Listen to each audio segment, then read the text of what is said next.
Hello बच्चों, तो कैसे हो? बच्चों, आज से अपन शुरू करेंगे कक्षा 7 गणित प्रकाश अध्याय 1 हमारे आसपास की बड़ी संख्याएं। तो शुरू करते हैं सबसे पहले अपने पेज संख्या 2 से। पेज संख्या 2 से ये कुछ पैटर्न दे रखे हैं, इनको अपने पूरे करने हैं। तो सबसे पहले दे रखा है 3 अंकों की सबसे बड़ी संख्या। तो 3 अंकों की सबसे बड़ी संख्या होती है 999। 999 के अंदर अपना अगर एक जोड़ते हैं तो वो अपने बन जाती है 4 अंकों की सबसे छोटी संख्या। तो 4 अंकों की सबसे छोटी संख्या कौन सी होती है बच्चों? 1000। ठीक है। फिर है 4 अंकों की सबसे बड़ी संख्या। तो 4 अंकों की सबसे बड़ी संख्या कौन सी हो जाएगी? 9999। 9999।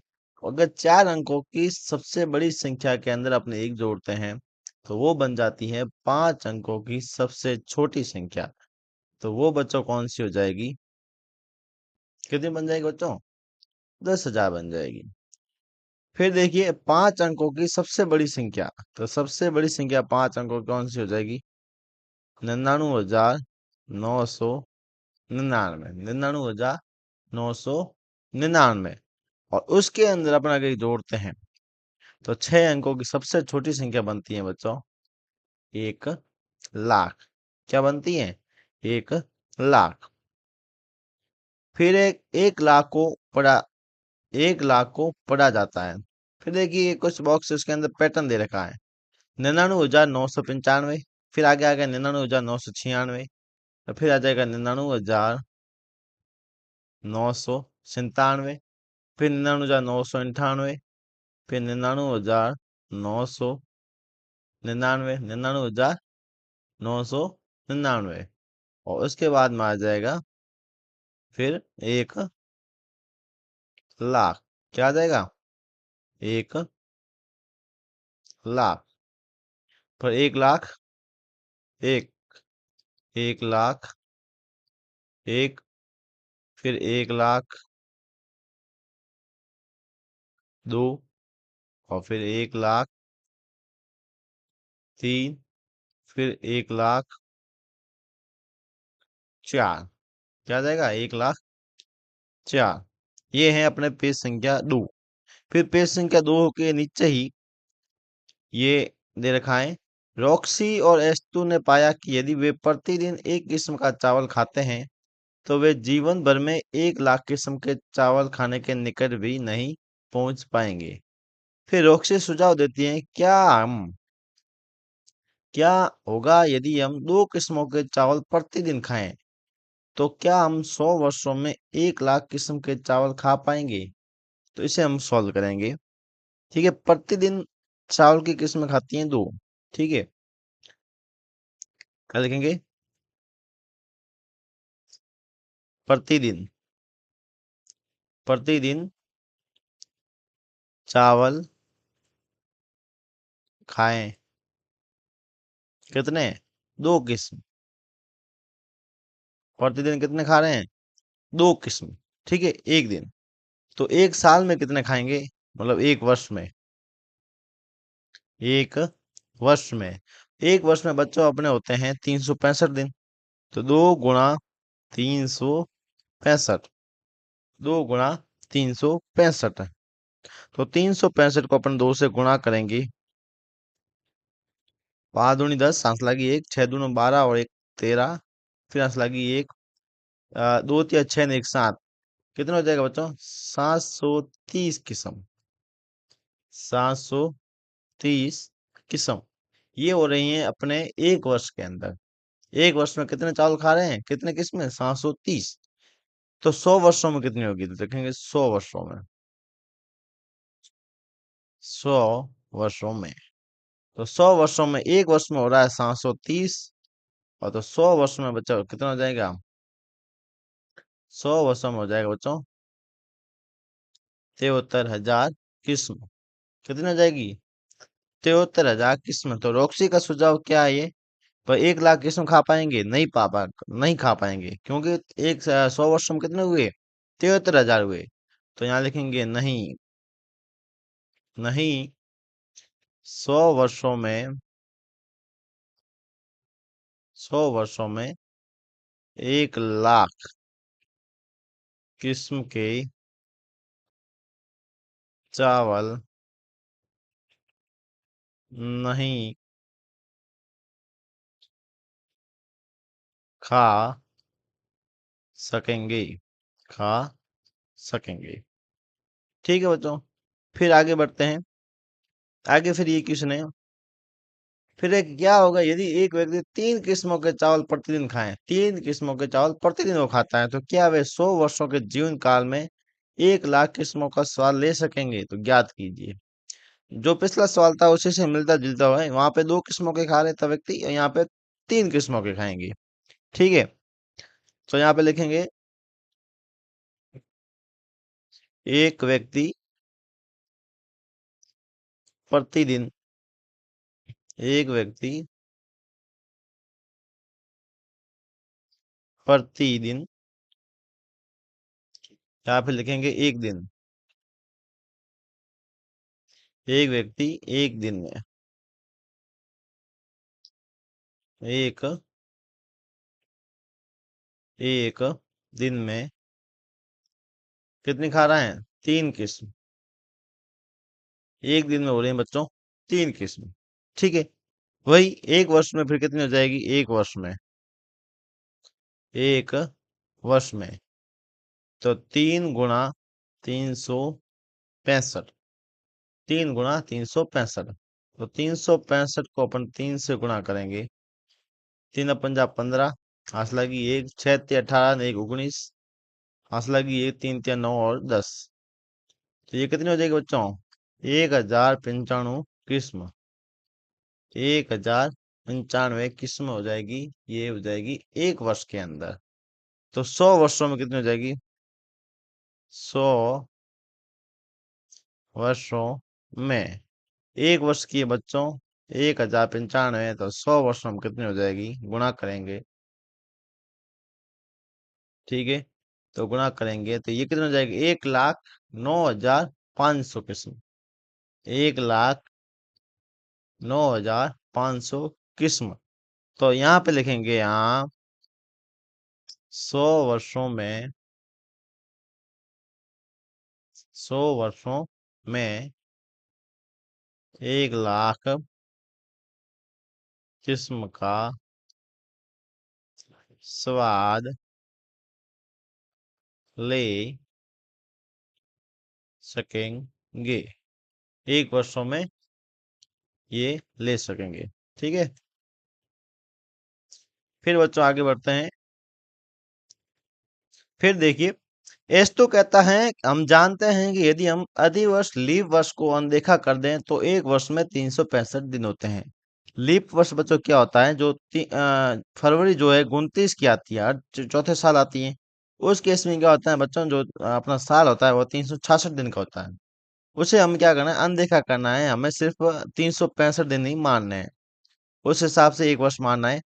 तो यदि हम वाई वर्षों तक जीवित रहते हैं तो हमारे जीवन काल में दिनों की संख्या जो होगी भाई एक वर्ष में 365 दिन होते हैं और वाई वर्ष जो भी हो उनसे गुणा करेंगे तो अपने दिनों की संख्या आ जाएगी। तो वाई के लिए अपने एक संख्या चुननी है। आपके चुने हुए वाई के लिए वाई वर्षों में दिनों की संख्या 1 लाख के कितनी करीब है। ठीक है। तो हम मान लेते हैं कि मानना वाई का मान कितना हो जाएगा? वाई मान लेते हैं अपने 270। कितना हो जाएगा? 270। तो वाई वर्ष कितने हो गए? वाई वर्ष तो वाई वर्ष भी अपने हो जाएंगे 270 वर्ष। क्योंकि हमने वाई वर्ष माना है तो वाई का मान अपने माना है 270। तो वाई वर्ष हो गए 270। ठीक है। अब वाई वर्षों में दिनों की संख्या निकालनी है। वाई वर्षों में दिनों की संख्या। तो एक वर्ष में दिन कितने होते हैं बच्चों? एक वर्ष में दिन एक वर्ष में दिन हो जाएंगे अपने बच्चों 365 मान लें। 365 365 दिन। तो वाई वर्ष कितने? 270। तो 270 वर्षों में दिन। तो 365 × 270। 365 × 270। तो करिए गुणा। 365 270। ठीक है, पहले जीरो को देखो भूल जाओ। साता पंजा 35, हंस लगी 3, सात छंग 42, 42 और 3 45, हंस लगी 4, 7 या 21, 21 और 4 25। फिर करते हैं 2 से गुणा। 2 पंजे 10, हंस लगी 1, 6 दूना 12 और 1 13। फिर लगी हासिल 1, 2 तिया 6 और 1 7। तो ये आ गया 5 5, ये हो जाएगा 8, ये हो जाएगा 9। ये जीरो छोड़ा था वो अपने यहाँ पे लिख देते हैं। तो कितने दिन आगे? 98,550। कितने आगे? 98,550 आगे। 98,550। पूछ क्या रहा था कि ये 1 लाख के कितने करीब है? 98,550 कितने? यह 1 लाख के बहुत बहुत निकट हैं। 98,550 दिन।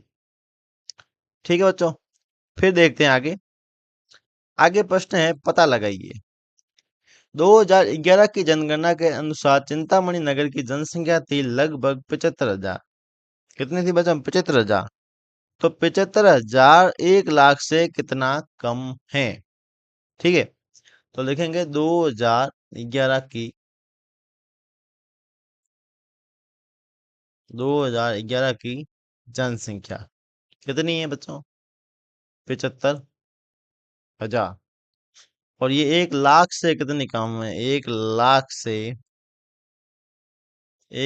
से कम कितनी है? तो 1 लाख में से अपने घटाएंगे। 1 लाख में से 75,000 घटाते हैं। ठीक है, 1 लाख में से 75,000 घटाएंगे। 0 0 0। और यहाँ पे देखिए 100 में से 75 गए, पीछे कितने बच गए? 25।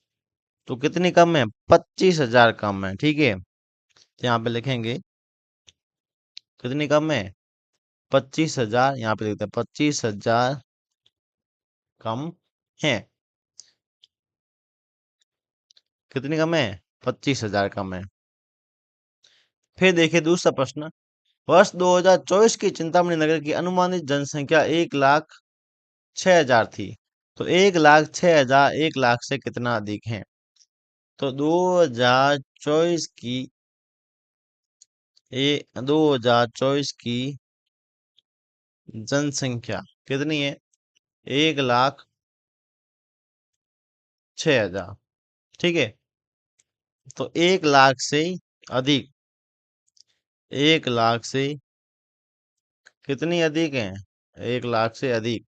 तो 1,06,000 में से अपने घटाते हैं 1 लाख।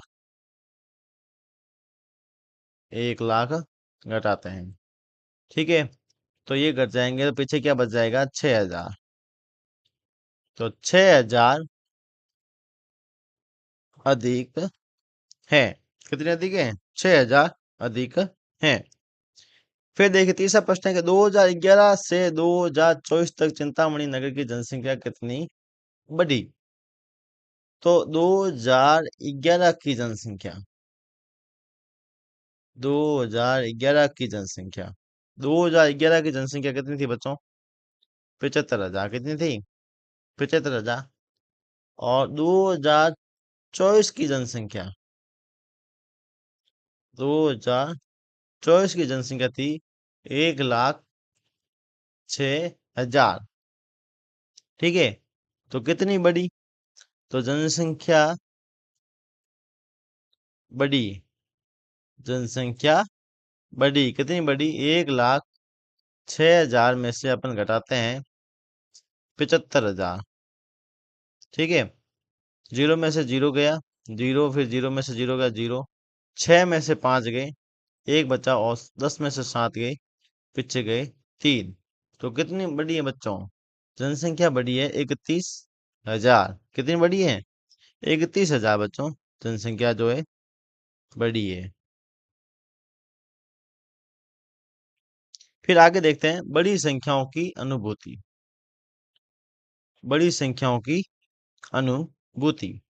हो सकता है आपको इस तरह के रोचक तथ्य पता चले। देखो, गुजरात में स्थित जो सरदार वल्लभ भाई पटेल की एकता की प्रतिमा है, जो एकता की प्रतिमा विश्व की सबसे ऊंची प्रतिमा है ये।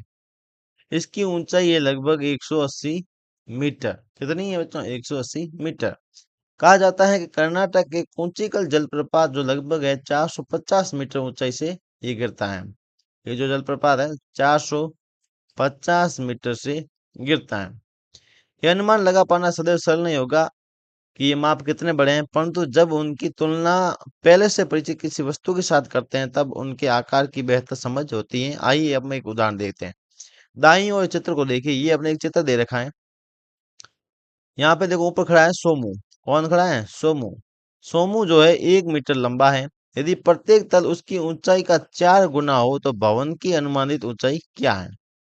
तो बच्चों इसको अपन क्या करते हैं, पहला प्रश्न मानते हैं। ठीक है, पहला प्रश्न बनाते हैं कि भाई सोमू 1 मीटर लंबा है।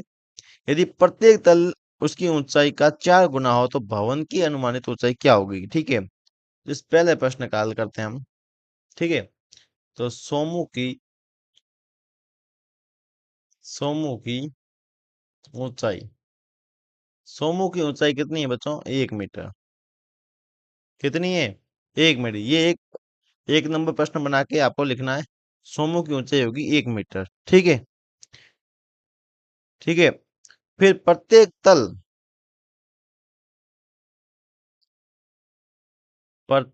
तल जो है, प्रत्येक तल की ऊंचाई कितनी होगी बच्चों? प्रत्येक तल की ऊंचाई होगी, देखो ये है सोमू का 4 गुना है, तो सोमू है 1, तो ये हो जाएगा 4। ठीक है, सोमू है 1, 1 मीटर, और ये है 4 गुना, तो कितने हो जाएगा बच्चों? 4 मीटर। तो प्रत्येक तल हो जाएगा बच्चों 4 मीटर का। ठीक है, तो भवन की ऊंचाई, या फिर लिखेंगे कुल तल कितने हैं बच्चों? कुल तल है बच्चों, देखो 1 2 3 4 5 6 7 8 9 और ये 10। कितने तल हैं? 10 तल है। तो भवन की ऊंचाई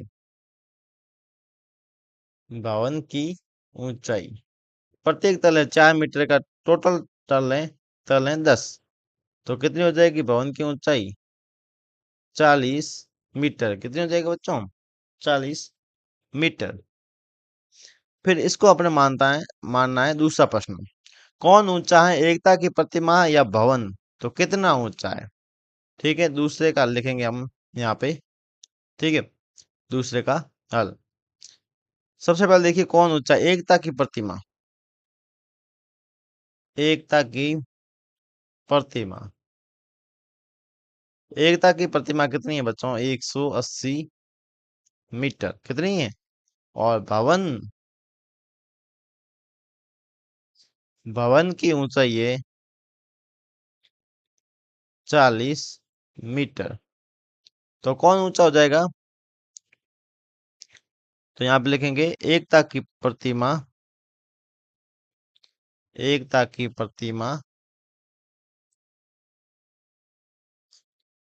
ऊंची है।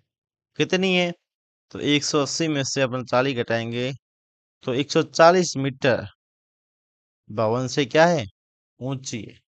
140 मीटर भवन से ऊंची है। ठीक है, फिर देखो बच्चों,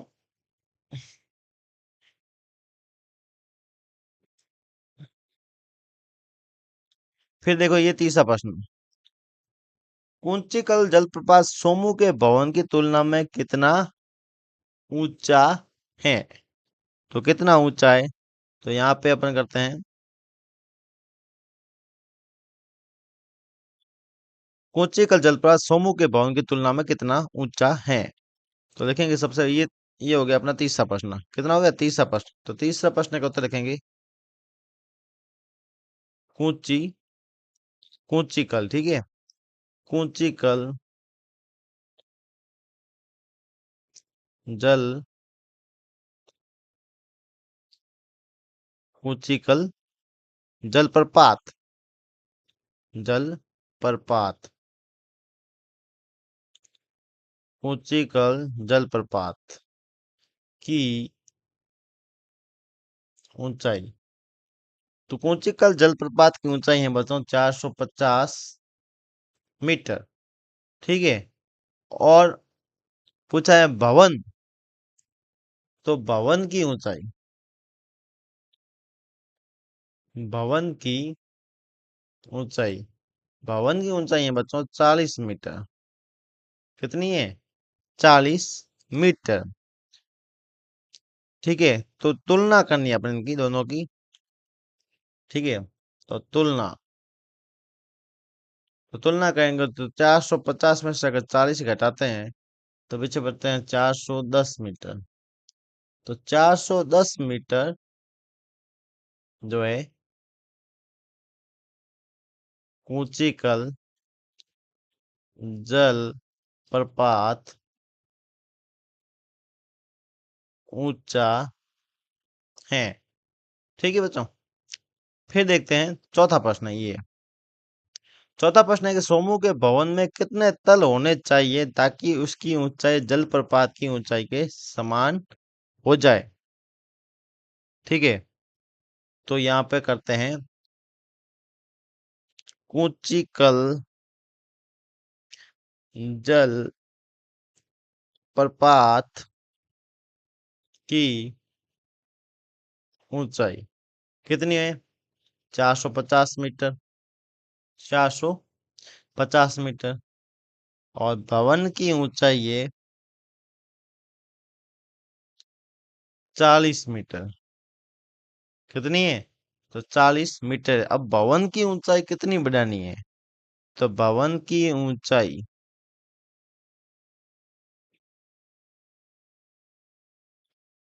ठीक है, भवन की ऊंचाई बढ़ानी, कितनी बढ़ानी है? अब देखो 40, पूछ क्या रहा है भाई, कितने तल होने चाहिए। तो एक बच्चों तल है कितने का? 4 का। ठीक है, 4 मीटर का है। तो 10 तल थे 40 मीटर। ठीक है। अगर ये हो गए 10 तल, एक तल कितने का था? एक मिनट को अपन करते हैं एक तल की ऊंचाई। सबसे पहले करते हैं एक तल की ऊंचाई। एक तल की ऊंचाई, एक तल की ऊंचाई थी 4 मीटर। ठीक है। 10 तल थे, अपने करना है 450 मीटर। ठीक है। तो 450 मीटर। तो तलों की संख्या करेंगे, तलों की संख्या। ठीक है। तो एक तल है 4 का। ठीक है।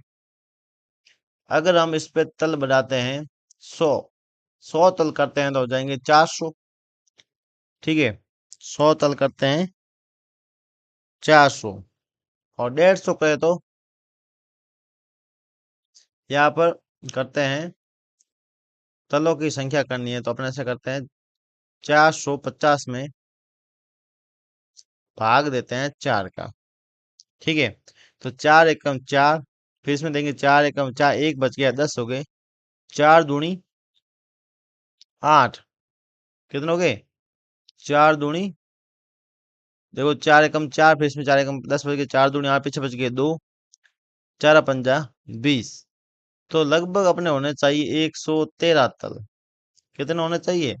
तो तलों की संख्या कितनी होगी? 113 तल। 113 तल होने पर अपने इसकी कूचीमल जलप्रपात के ये बराबर होगा। फिर देखिए आगे, संख्याओं को लिखना और पढ़ना। हम पहले से भारतीय स्थान प्रणाली 5 अंकों की संख्याओं में अल्प विराम का उपयोग करते आ रहे हैं। जैसे ये 5 संख्याएं, उसके 3 संख्या बाद में अल्प विराम लगा। जैसे संख्याएं बढ़ती जाती है, अल्प विराम का उपयोग संख्याओं को पढ़ना सरल बनाता है। ठीक है। अल्प विराम से क्या होती है, संख्या हम आसानी से पढ़ सकते हैं।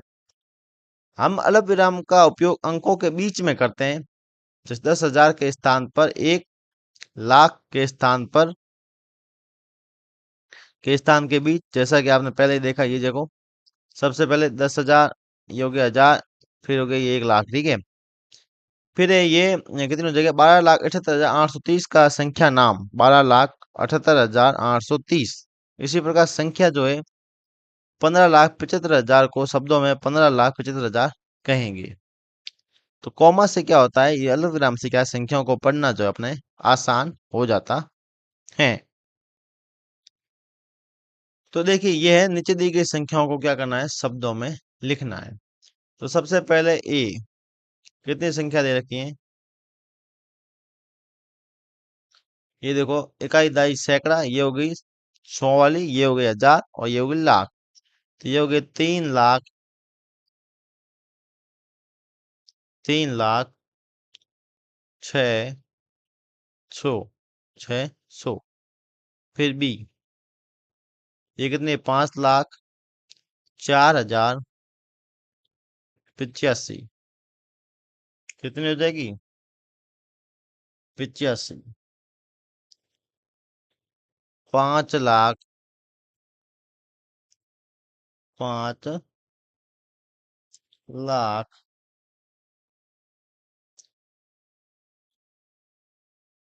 5,00,000,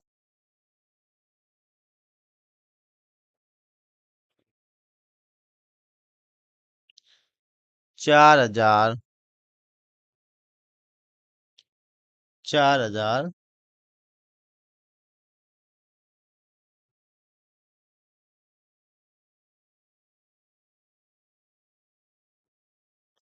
85। कितने हो जाएंगे, 85। फिर है सी, 27,30,000। कितनी है, 27,30,000। फिर डी है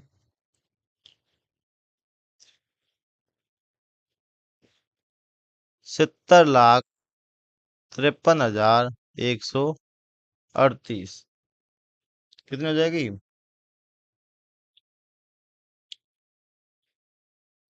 70, 70 लाख, 70,03,53,हजार,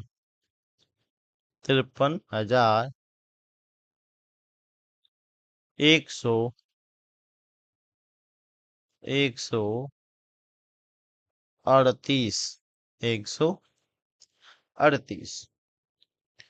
ये होगी संख्याओं को शब्दों में लिखना। फिर है, निम्नलिखित में से प्रत्येक के स्थानीय भारतीय स्थानीय मान प्रणाली में संगत संख्या लिखिए। सबसे पहले 1,23,456। तो 1,23,000, तो 23,000, फिर कॉमा आ जाएगा, फिर 456। ठीक है। फिर 4,07,704। तो 4,00,000, ठीक है, 7,000। तो ये 7,704। फिर 50,00,000, 5,050। तो 50,00,000, 5,000, 5,000, 5,000, फिर हो जाएंगे 50। फिर है 10,00,000, 200, 235, 235। तो बच्चों आज यहीं तक करेंगे, फिर अगले वीडियो में हम आगे से करेंगे। तब तक के लिए धन्यवाद।